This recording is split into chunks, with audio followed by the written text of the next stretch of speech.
Hello guys, ഇത് മൗറീഷ്യസിലെ ഒരു tour ഏജൻസിയാണ്. ഇവരെന്ന് വെച്ച് കഴിഞ്ഞാൽ ഐലൻഡ് ടൂർ ആണ് തരുന്നത്. നമ്മുടെ കാറ്റമറാൻ ബോട്ടിൽ, അതായത് ഒരു പ്രത്യേകതരം ബോട്ടാണ്. അതിൽ ആ പരിസരത്തുള്ള ദ്വീപുകൾ നമ്മളെ കൊണ്ടുപോയി കാണിച്ചു തരും. ഒരു ദിവസത്തെ ഒരു പാക്കേജ് എടുത്തിരുന്നു ഞങ്ങൾ. ഇത് ഞാൻ മൗറീഷ്യസിൽ നിന്ന് തിരിച്ച് വരാനാകുന്നതിനോടനുബന്ധിച്ച് പോയ ഒരു ഐലൻഡ് ടൂറാണ്. ഈ ഒരു ട്രാവൽ ഏജൻസിയെ ഞാൻ യാദൃശ്ചികമായി കണ്ടുമുട്ടിയതാണ്. നമ്മളൊരു ദിവസം രാത്രി ഭക്ഷണം കഴിക്കാൻ പോയപ്പോൾ ഇവരുടെ ഓഫീസ് ഓപ്പൺ ആയിരുന്നു. അങ്ങനെ നമ്മൾ അന്വേഷിച്ചപ്പോൾ പിറ്റേ ദിവസത്തേക്ക് ഉണ്ട്, ഇങ്ങനെ ഒരു സർവീസ് നടത്തുന്നുണ്ട് എന്ന് പറഞ്ഞ് ഞങ്ങൾ അതിൽ ചേർന്നതാണ്. അപ്പോൾ രാവിലെ ഒരു 6 മണിക്ക് നമ്മളോട് ഓഫീസിൽ വരാൻ പറഞ്ഞു. അവിടെ നിന്നൊരു ബസ് എടുത്ത് നമ്മളെ ബോട്ട് ജെട്ടിയിലേക്ക് കൊണ്ടുപോകും.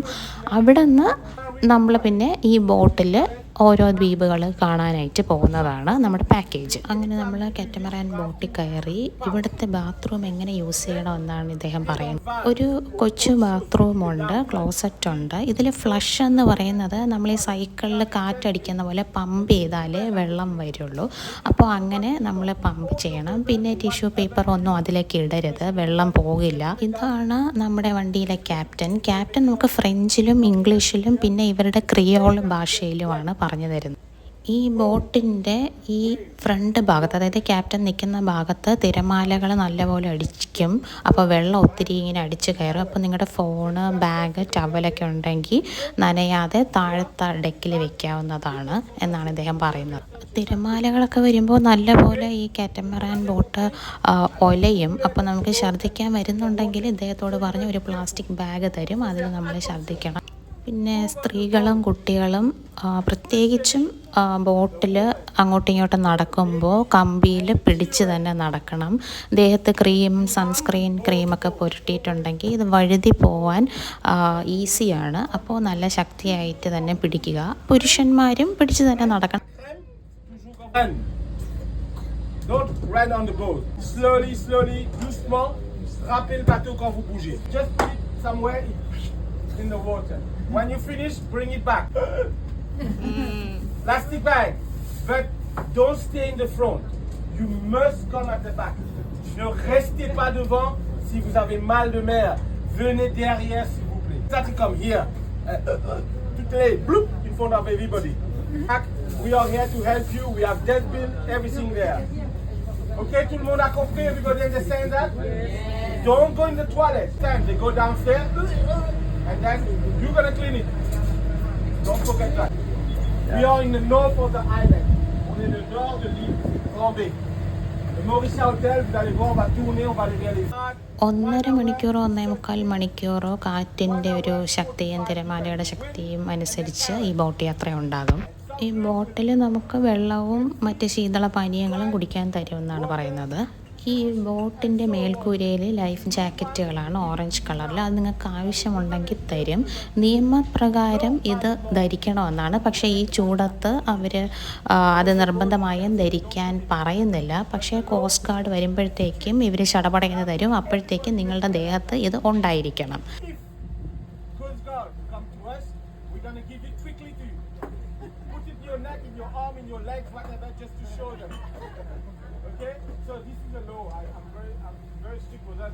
ശേഷം ഇതിലെ മറ്റ് തൊഴിലാളികളെല്ലാം ഇദ്ദേഹം പരിചയപ്പെടുത്തി തരുന്നുണ്ട്.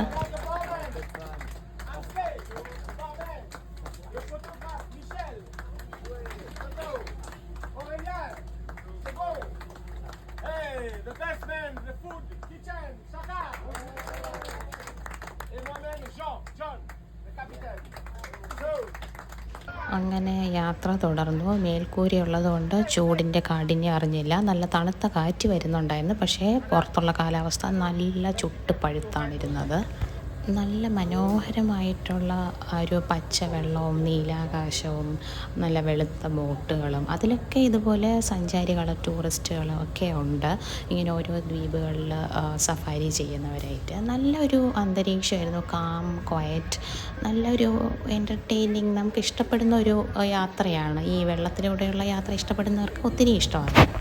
ഈ ഒരു ഭാഗത്തായിട്ട് ഇവർ ഇറച്ചിയും മീനും എല്ലാം ഗ്രില്ല് ചെയ്യുന്നുണ്ട്. നമുക്ക് തരാൻ തന്നെയാണ്.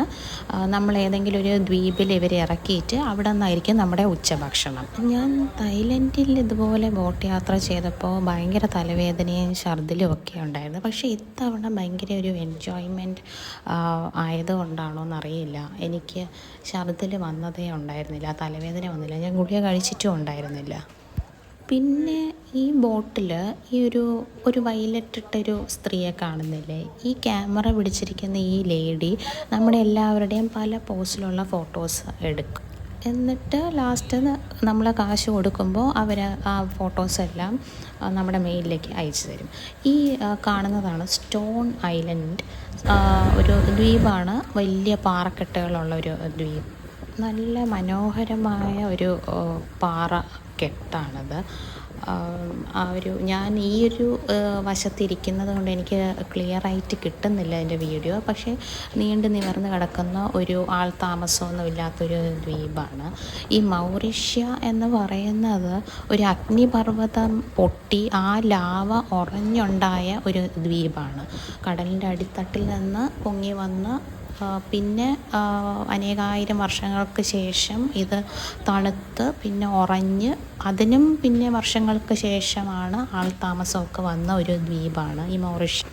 നമ്മുടെ നാട്ടിലെ കടൽ തീരമെല്ലാം ഇതുപോലെ മനോഹരവും വൃത്തിയുമാക്കി ഇട്ടിട്ടുണ്ടെന്നുണ്ടെങ്കിൽ ഇതുപോലെ ഒത്തിരി വിദേശികൾ ഈ പ്രകൃതി ഭംഗി ആസ്വദിക്കാൻ നമ്മുടെ നാട്ടിലും വന്നേനെ. വിദേശികൾ മാത്രമല്ല, സ്വദേശികൾക്കും ഒരു ടൈം പാസ്സായതിനെ. ഈ ഒരു നല്ലൊരു കാഴ്ചയല്ലേ ഇതൊക്കെ കണ്ട് യാത്ര ചെയ്യുക എന്ന് പറയുന്നത്. ഇവർ ഈ ഉച്ചഭക്ഷണത്തിനായിട്ട് ഗ്രില്ല് ചെയ്യുന്ന ഇറച്ചി മീനിലും ഒന്നും നമ്മളുടെ നാട്ടിലെ പോലെ ഒത്തിരി മസാലകളൊന്നും ഇട്ടിട്ടില്ല.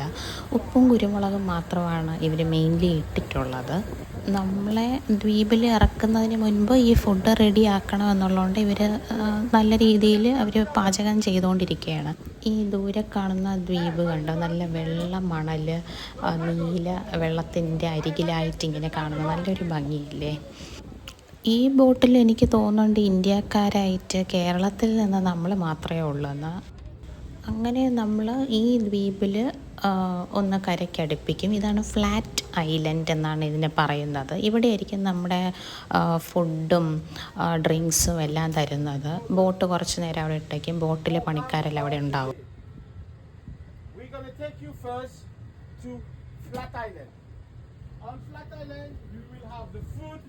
The drink, alcohol, everything will be there. All the crew will be there.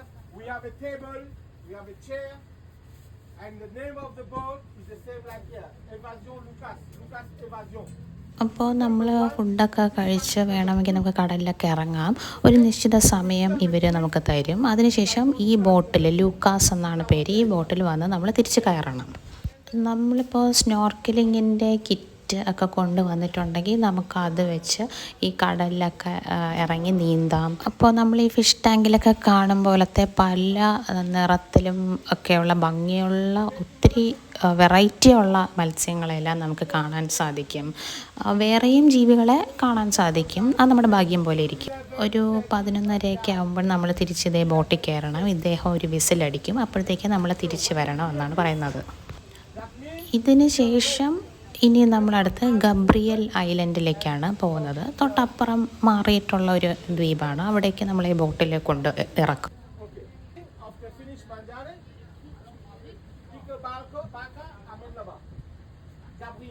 നമുക്ക് 300 മൗറിഷ്യൻ രൂപ കൊടുത്തു കഴിഞ്ഞാൽ ഇതിൽ തന്നെ കണ്ണാടിയും മൂക്കിൽ വയ്ക്കുന്ന യന്ത്രമൊക്കെ കിട്ടും സ്നോർക്കലിംഗ് ചെയ്യാൻ വേണമെങ്കിൽ.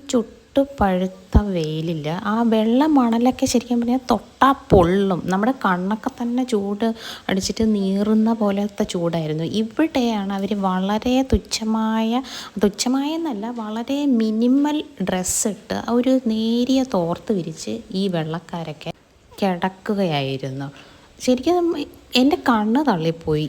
നമ്മളൊക്കെ ആ ഭാഗത്ത് എവിടെയെങ്കിലും ഒരു തണലുണ്ടെങ്കിൽ അതിൻ്റെ മരത്തിൻ്റെ ഒരു പുല്ല് കിട്ടിയാൽ പോലും അതിൻ്റെ അടിയിൽ ചെന്നിരിക്കാമെന്ന് ആലോചിക്കുമ്പോഴാണ് ഇവർ ഈ വെയിൽ കണ്ടിട്ടില്ലാത്ത പോലെ ചുട്ടുപഴുത്ത വെയിലാണ്. എനിക്കറിഞ്ഞൂടെ ഇവരുടെ ദേഹം വല്ല ഇരുമ്പ് കൊണ്ടുണ്ടാക്കിയിരിക്കുകയാണോ എന്ന്. അങ്ങനെ അങ്ങനെ ഇവർ ഭ്രാന്ത് പിടിച്ച് ഇവർ വെയിലുള്ളിടത്ത് നോക്കി ഓടിപ്പോയി കിടക്കുകയും ഇരിക്കുകയും ഒക്കെയാണ് ചെയ്തുകൊണ്ടിരുന്നത്. അങ്ങനെ ഇതാണ് നമ്മുടെ ഫുഡിൻ്റെ ഏരിയ. ആദ്യമേ നമുക്കൊരു ഭക്ഷണം തന്നു, അതിനുശേഷം നമുക്ക് വെള്ളത്തിൽ കളിക്കാം, എന്തും ചെയ്യാം. ഓരോ ബോട്ടിൽ വന്ന ആൾക്കാർക്ക് അതാത് ഫുഡ് ഏരിയ ഉണ്ട്. ഞങ്ങളുടെ ബോട്ടിലുള്ളവർക്ക് ഇവിടെ നിന്നാണ് ഫുഡ് തരുന്നത്. നമ്മുടെ കപ്പിത്താനും ഒക്കെയാണ് ഫുഡ് വിളമ്പി തരുന്നത്. ഇതൊക്കെയാണ് ഗ്രില്ല് ചെയ്തത് നമ്മുടെ ബോട്ടിൽ വെച്ചിട്ട്. സോസേജ് ഉണ്ട്, ഫിഷ് ഉണ്ട്, ചിക്കൻ ഫ്രൈ ഉണ്ട്, പിന്നെ ഒരു വെജിറ്റബിൾ ഫ്രൈഡ് റൈസ് ഉണ്ടായിരുന്നു, പിന്നെ ബ്രെഡ് ജാം ബട്ടർ സാലഡ് ഉണ്ടായിരുന്നു, ക്യാബേജൊക്കെ ഇട്ടിട്ടുള്ള സാലഡ്, പിന്നെ ഒരു പഴം അവർ മധുരം ഇട്ടൊന്ന് ഗ്രില്ല് ചെയ്തതാണ്. ടേസ്റ്റ് ഉള്ളതായിരുന്നു ഫുഡ് എല്ലാം. പിന്നെ ഡ്രിങ്ക്സ് ഉണ്ട്, സോഫ്റ്റ് ഡ്രിങ്കും ഉണ്ട്, ഹോട്ട് ഡ്രിങ്ക്സും ഉണ്ട്, പച്ചവെള്ളമുണ്ട്. എന്ത് വേണമെങ്കിലും നമുക്ക് അവരുടെ അടുത്ത് ചോദിച്ചു കഴിഞ്ഞാൽ അവർ തരും. ഞാൻ തായ്ലൻഡിൽ പോയപ്പോൾ, അതായത് ക്രാബി ആ ഭാഗത്തൊക്കെ ഞാൻ പോയ സമയത്ത് എനിക്ക് കിട്ടിയ ഫുഡ് നല്ല മോശം ഫുഡായിരുന്നു. ഒരു ടേസ്റ്റ് ഒന്നും ഉണ്ടായിരുന്നില്ല. പക്ഷേ അത് വെച്ച് നോക്കുമ്പോൾ ഇത് നല്ല ടേസ്റ്റി ഫുഡാണ്. ഇനിയിപ്പം വെജ് വേണമെന്നുള്ളവർക്ക് ചിക്കൻ വേണ്ടാന്ന് പറഞ്ഞാൽ അല്ലാതെയും അവർ തരും. ഫുഡ് വളരെ നല്ലതായിരുന്നു. പിന്നെ ഈ ഐലൻഡ് ഇങ്ങനെ വെറുതെ തരിശ് ഭൂമിയായിട്ട് കിടക്കുവാണ്. പ്രകൃതി ഭംഗി മാത്രമേ ഉള്ളൂ. ഇവിടെ ടോയ്ലറ്റ് ഒന്നുമില്ല. അങ്ങനെ നമ്മൾ ഫുഡ് കഴിച്ചു, കുറച്ച് നേരം കടലിലൊക്കെ കളിച്ചു, വിശ്രമിച്ചു. ശേഷം നമുക്ക് യാത്ര ചെയ്യാനായിട്ടൊരു കൊച്ചു ബോട്ട് വന്നു, അടുത്തടുത്ത് പോവുകയാണ്. അപ്പോഴുണ്ട് ഇതേ സ്റ്റിംഗ് റേ കണ്ടോ, അതായത് തെരച്ചി, അതാണ് നമ്മൾ ഈ കാണുന്നത്. വേറെ പാക്കേജസ് ഒക്കെ എടുക്കുകയാണെങ്കിൽ നമുക്ക് ഡോൾഫിനൊക്കെ കാണുന്ന ഭാഗത്തേക്ക് അവർ കൊണ്ടുപോകും. ഇത് റൗണ്ട് ഐലൻഡിൻ്റെ ഒരു ഭാഗം. അങ്ങനെ ഒരു ദിവസത്തെ ഐലൻഡ് ടൂറെല്ലാം കഴിഞ്ഞ് നമ്മൾ തിരിച്ച് നമ്മുടെ റൂമിലേക്ക് പോവാണ്. Tata bye bye.